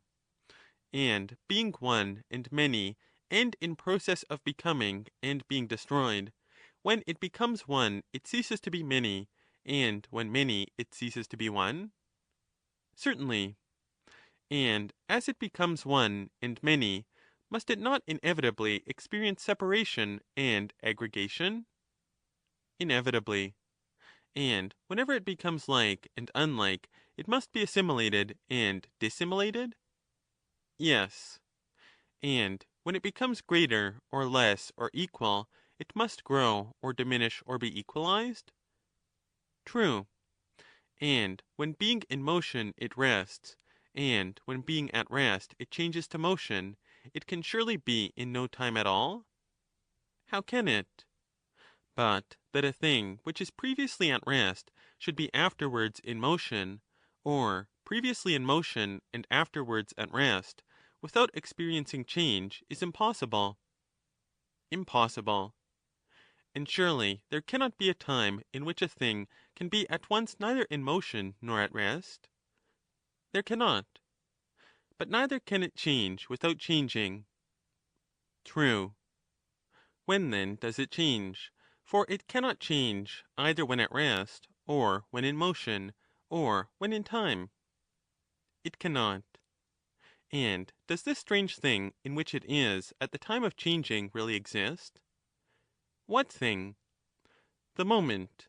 For the moment seems to imply a something out of which change takes place into either of two states.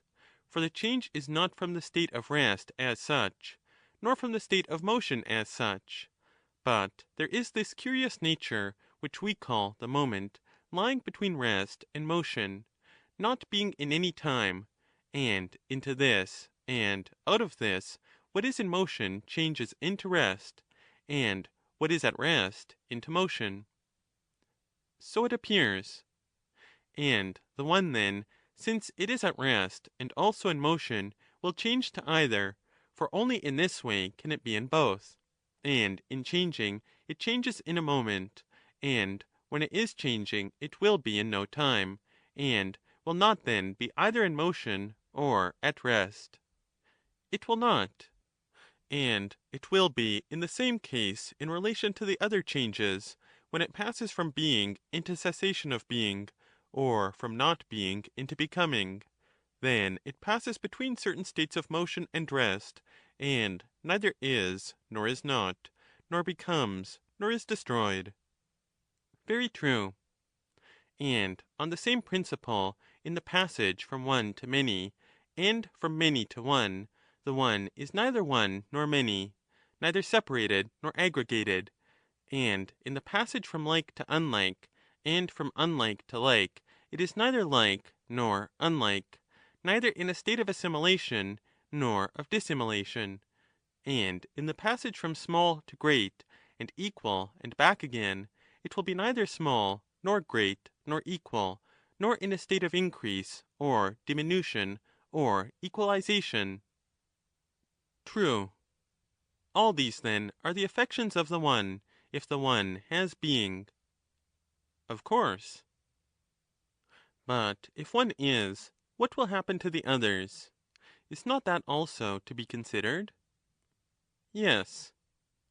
Let us show then, if one is, what will be the affections of the others than the one. Let us do so.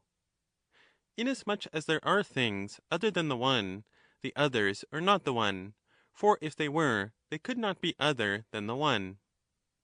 Very true. Nor are the others altogether without the one, but in a certain way they participate in the one. In what way? Because the others are other than the one, inasmuch as they have parts. For if they had no parts, they would be simply one. Right. And parts, as we affirm, have relation to a whole? So we say. And a whole must necessarily be one made up of many, and the parts will be parts of the one, for each of the parts is not a part of many, but of a whole. How do you mean? If anything were a part of many, being itself one of them, it will surely be a part of itself, which is impossible, and it will be a part of each one of the other parts, if of all.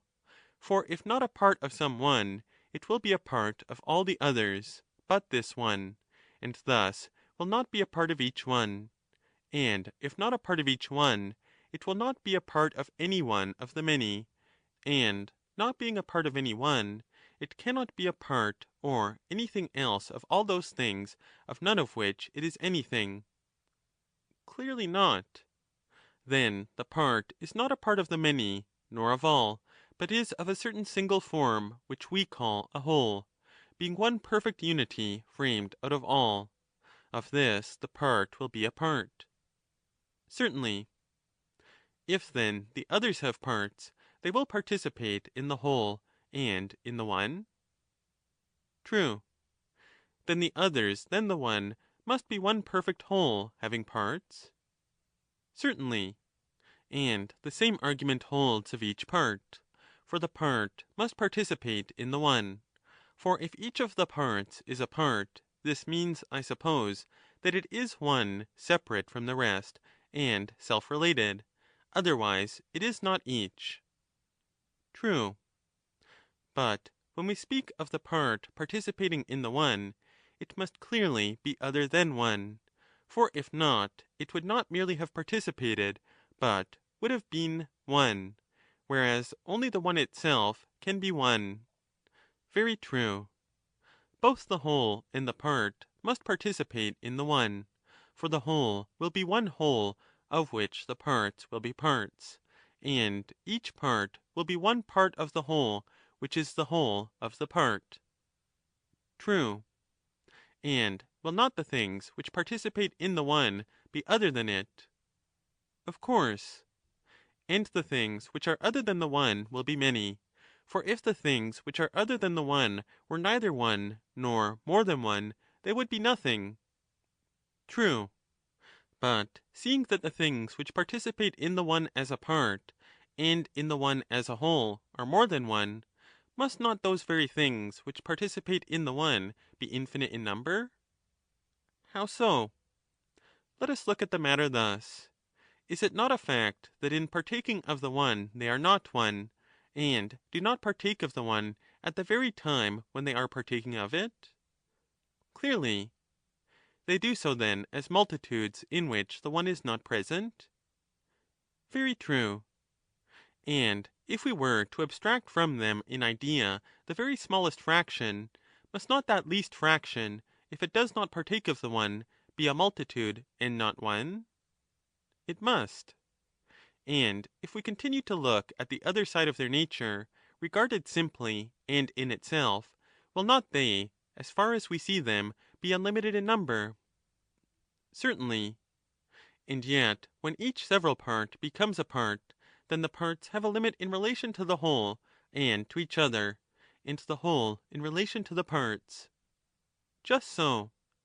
The result to the others than the one is that the union of themselves and the one appears to create a new element in them, which gives to them limitation in relation to one another, whereas in their own nature they have no limit. That is clear. Then the others than the one, both as whole and parts, are infinite, and also partake of limit? Certainly. Then they are both like and unlike one another in themselves? How is that? Inasmuch as they are unlimited in their own nature, they are all affected in the same way. True. And inasmuch as they all partake of limit, they are all affected in the same way? Of course. But inasmuch as their state is both limited and unlimited, they are affected in opposite ways. Yes. And opposites are the most unlike of things? Certainly. Considered then in regard to either one of their affections, they will be like themselves and one another. Considered in reference to both of them together, most opposed and most unlike. That appears to be true. Then the others are both like and unlike themselves and one another? True. And they are the same and also different from one another, and in motion and at rest, and experience every sort of opposite affection, as may be proved without difficulty of them, since they have been shown to have experienced the affections aforesaid. True. Suppose now that we leave the further discussion of these matters as evident, and consider again upon the hypothesis that the one is, whether the opposite of all this is or is not equally true of the others. By all means. Then let us begin again, and ask, if one is, what must be the affections of the others? Let us ask that question. Must not the one be distinct from the others, and the others from the one? Why so? Why, because there is nothing else beside them which is distinct from both of them. For the expression, one and the others, includes all things. Yes, all things. Then we cannot suppose that there is anything different from them in which both the one and the others might exist? There is nothing. Then the one and the others are never in the same? True. Then they are separated from each other? Yes. And we surely cannot say that what is truly one has parts? Impossible. Then the one will not be in the others as a whole, nor as part, if it be separated from the others, and has no parts. Impossible. Then there is no way in which the others can partake of the one, if they do not partake either in whole or in part? It would seem not. Then there is no way in which the others are one, or have in themselves any unity? There is not. Nor are the others many, for if they were many, each part of them would be a part of the whole. But now the others, not partaking in any way of the one, are neither one, nor many, nor whole, nor part. True.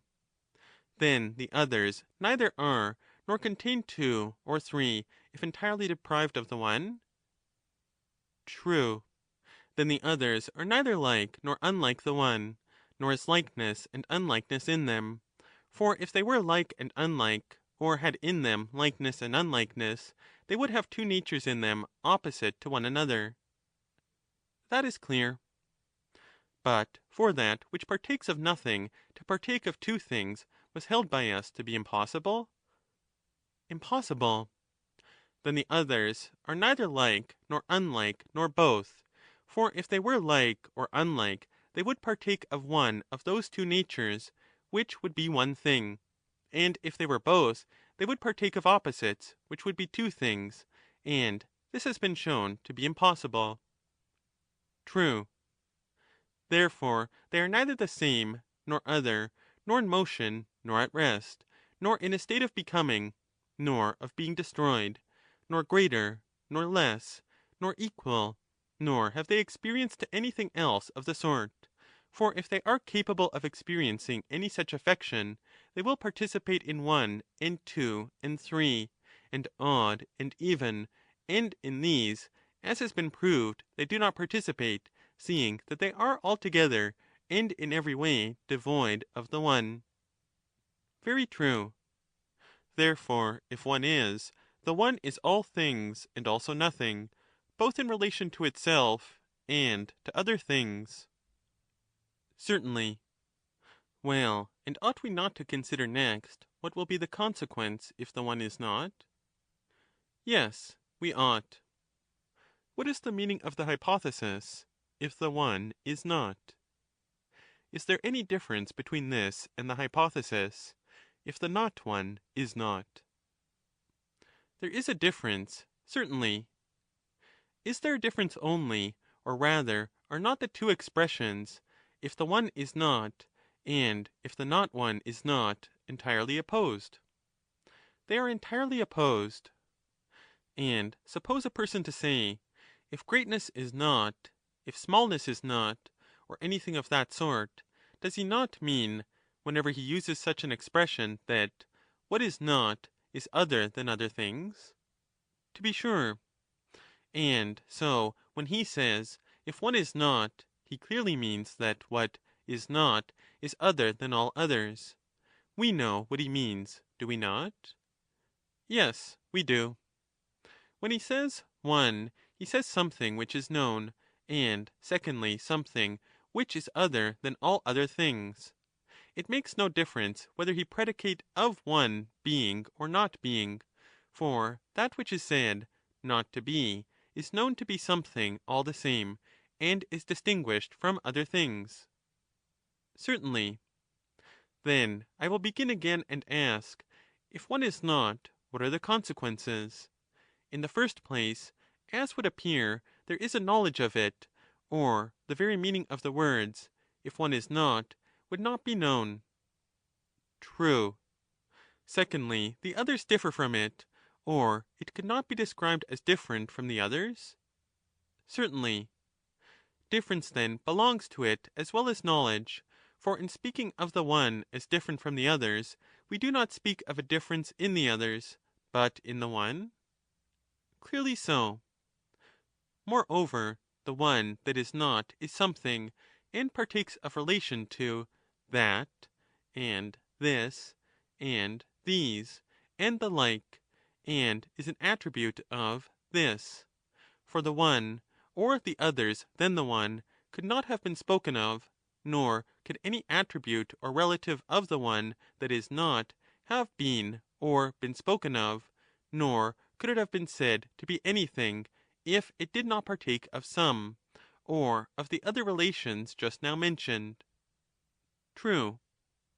Being, then, cannot be ascribed to the one, since it is not, but the one that is not may, or rather must, participate in many things, if it and nothing else is not. If, however, neither the one nor the one that is not is supposed not to be, and we are speaking of something of a different nature, we can predicate nothing of it. But supposing that the one that is not, and nothing else is not, then it must participate in the predicate that, and in many others. Certainly. And it will have unlikeness in relation to the others, for the others, being different from the one, will be of a different kind. Certainly. And are not things of a different kind also other in kind? Of course. And are not things other in kind unlike? They are unlike. And if they are unlike the one, that which they are unlike will clearly be unlike them? Clearly so. Then the one will have unlikeness in respect of which the others are unlike it? That would seem to be true. And if unlikeness to other things is attributed to it, it must have likeness to itself? How so? If the one have unlikeness to one, something else must be meant, nor will the hypothesis relate to one, but it will relate to something other than one. Quite so. But that cannot be. No. Then the one must have likeness to itself? It must. Again, it is not equal to the others, for if it were equal, then it would at once be, and be like them in virtue of the equality. But if one has no being, then it can neither be nor be like? It cannot. But since it is not equal to the others, neither can the others be equal to it? Certainly not. And things that are not equal are unequal? True. And they are unequal to an unequal? Of course. Then the one partakes of inequality, and in respect of this the others are unequal to it? Very true. And inequality implies greatness and smallness? Yes. Then the one, if of such a nature, has greatness and smallness? That appears to be true. And greatness and smallness always stand apart? True.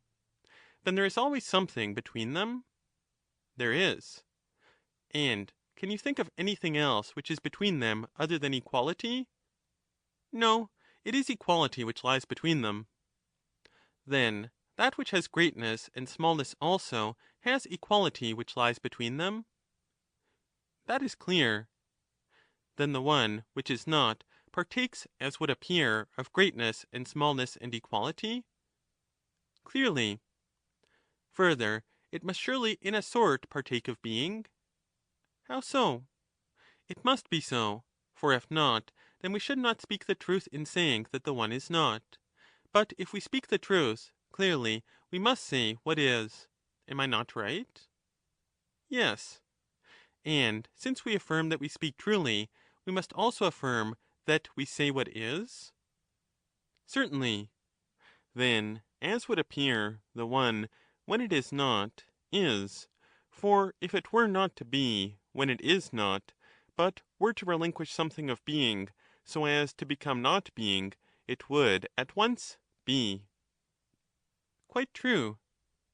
Then the one which is not, if it is to maintain itself, must have the being of not being as the bond of not being, just as being must have as a bond the not being of not being, in order to perfect its own being.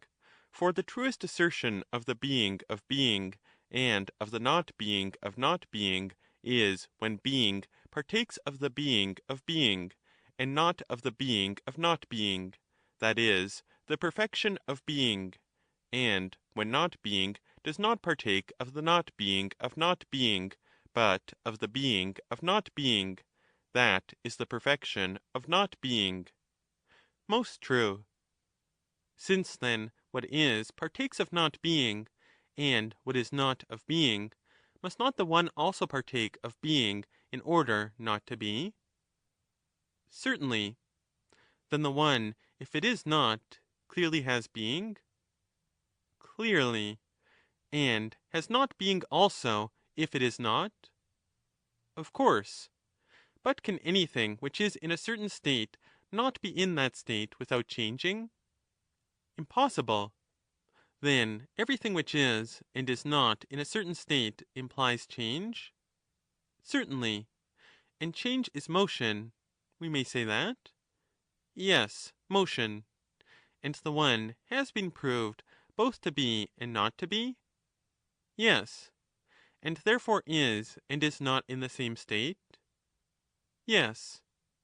Thus the one that is not has been shown to have motion also, because it changes from being to not being? That appears to be true. But surely if it is nowhere among what is, as is the fact, since it is not, it cannot change from one place to another? Impossible. Then it cannot move by changing place? No.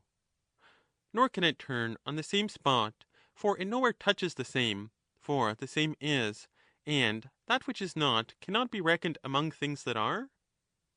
It cannot. Then the one, if it is not, cannot turn in that in which it is not? No. Neither can the one, whether it is or is not, be altered into other than itself. For if it altered and became different from itself, then we could not be still speaking of the one, but of something else? True. But if the one neither suffers alteration, nor turns round in the same place, nor changes place, can it still be capable of motion? Impossible. Now that which is unmoved must surely be at rest, and that which is at rest must stand still? Certainly. Then the one that is not stands still, and is also in motion? That seems to be true. But if it be in motion, it must necessarily undergo alteration. For anything which is moved, in so far as it is moved, is no longer in the same state, but in another? Yes. Then the one being moved is altered? Yes. And further, if not moved in any way, it will not be altered in any way? No. Then in so far as the one that is not is moved, it is altered, but in so far as it is not moved, it is not altered? Right. Then the one that is not is altered, and is not altered? That is clear.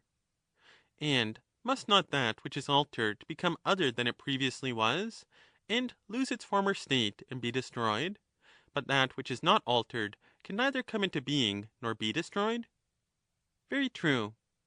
And the one that is not, being altered, becomes and is destroyed, and, not being altered, neither becomes nor is destroyed. And so the one that is not becomes and is destroyed, and neither becomes nor is destroyed? True. And now let us go back once more to the beginning, and see whether these or some other consequences will follow. Let us do as you say. If one is not, we ask, what will happen in respect of one? That is the question. Yes. Do not the words is not signify absence of being in that to which we apply them? Just so. And when we say that a thing is not, do we mean that it is not in one way, but is in another?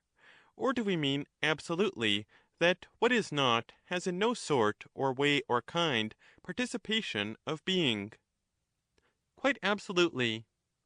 Then that which is not cannot be, or in any way participate in being? It cannot. And did we not mean by becoming and being destroyed the assumption of being and the loss of being? Nothing else. And can that which has no participation in being either assume or lose being? Impossible.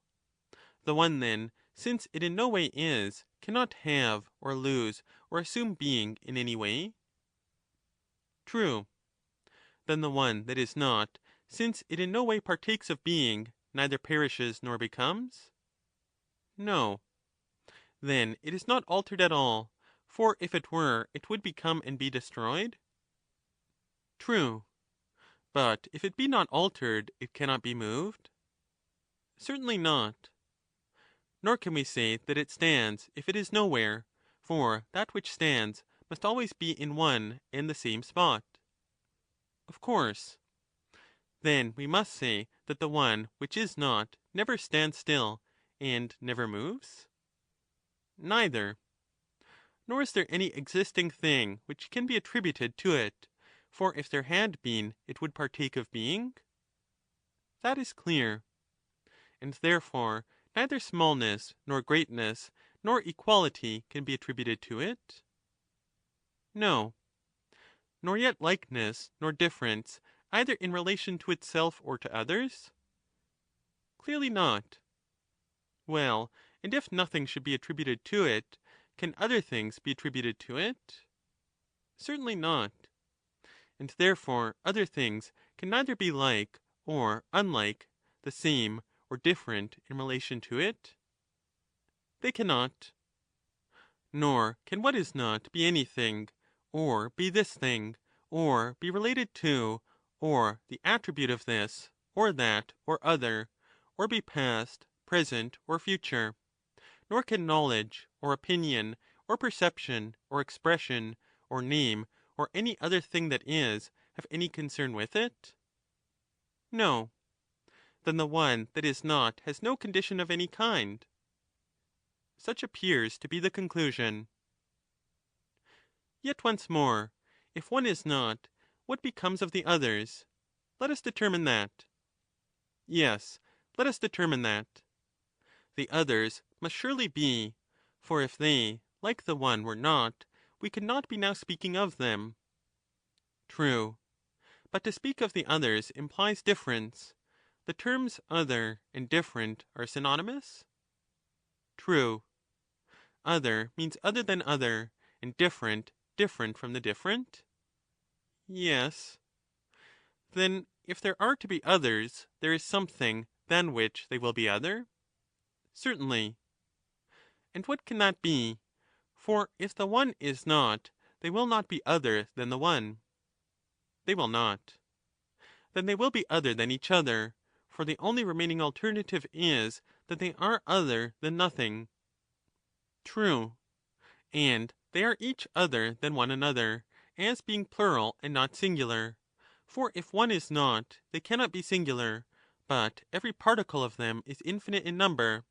And even if a person takes that which appears to be the smallest fraction, this, which seemed one in a moment, evanesces into many, as in a dream, and from being the smallest becomes very great in comparison with the fractions into which it is split up. Very true. And in such particles the others will be other than one another, if others are, and the one is not. Exactly. And will there not be many particles, each appearing to be one, but not being one, if one is not? True. And it would seem that number can be predicated of them if each of them appears to be one, though it is really many? It can. And there will seem to be odd and even among them, which will also have no reality if one is not? Yes. And there will appear to be a least among them, and even this will seem large and manifold in comparison with the many small fractions which are contained in it? Certainly. And each particle will be imagined to be equal to the many and little, for it could not have appeared to pass from the greater to the less without having appeared to arrive at the middle, and thus would arise the appearance of equality. Yes. And having neither beginning, middle, nor end, each separate particle yet appears to have a limit in relation to itself and other. How so? Because when a person conceives of any one of these as such, prior to the beginning another beginning appears, and there is another end, remaining after the end, and in the middle truer middles, within but smaller, because no unity can be conceived of any of them, since the one is not. Very true. And so all being, whatever we think of, must be broken up into fractions, for a particle will have to be conceived of without unity? Certainly. And such being, when seen indistinctly and at a distance, appears to be one, but when seen near and with keen intellect, every single thing appears to be infinite, since it is deprived of the one which is not. Nothing more certain. Then each of the others must appear to be infinite and finite, and one and many, if others than the one exist, and not the one. They must. Then will they not appear to be like and unlike? In what way? Just as in a picture things appear to be all one to a person standing at a distance, and to be in the same state and alike. True. But when you approach them, they appear to be many and different, and because of the appearance of the difference, different in kind from, and unlike themselves? True. And so must the particles appear to be like and unlike themselves and each other? Certainly. And must they not be the same, and yet different from one another, and in contact with themselves, although they are separated, and having every sort of motion, and every sort of rest, and becoming and being destroyed, and in neither state, and the like, all which things may be easily enumerated, if the one is not, and the many are? Most true. Once more, let us go back to the beginning, and ask, if the one is not, and the others of the one are, what will follow? Let us ask that question. In the first place, the others will not be one? Impossible. Nor will they be many, for if they were many, one would be contained in them.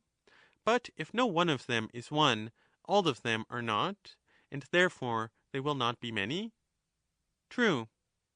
If there be no one in the others are neither many nor one? They are not. Nor do they appear either as one or many? Why not? Because the others have no sort or manner or way of communion with any sort of not being, nor can anything which is not be connected with any of the others, for that which is not has no parts. True. Nor is there an opinion or any appearance of not being in connection with the others, nor is not being ever in any way attributed to the others. No. Then if one is not, there is no conception of any of the others, either as one or many, for you cannot conceive the many without the one. You cannot. Then if one is not, the others neither are, nor can be conceived to be either one or many. It would seem not. Nor as like or unlike? No. Nor as the same or different, nor in contact or separation, nor in any of those states which we enumerated as appearing to be. The others neither are, nor appear to be any of these, if one is not. True. Then may we not sum up the argument in a word and say truly, if one is not, then nothing is? Certainly. Let thus much be said. And further, let us affirm what seems to be the truth, that, whether one is or is not, one and the others in relation to themselves and one another, all of them in every way are and are not, and appear to be and appear not to be. Most true. And of Parmenides by Plato.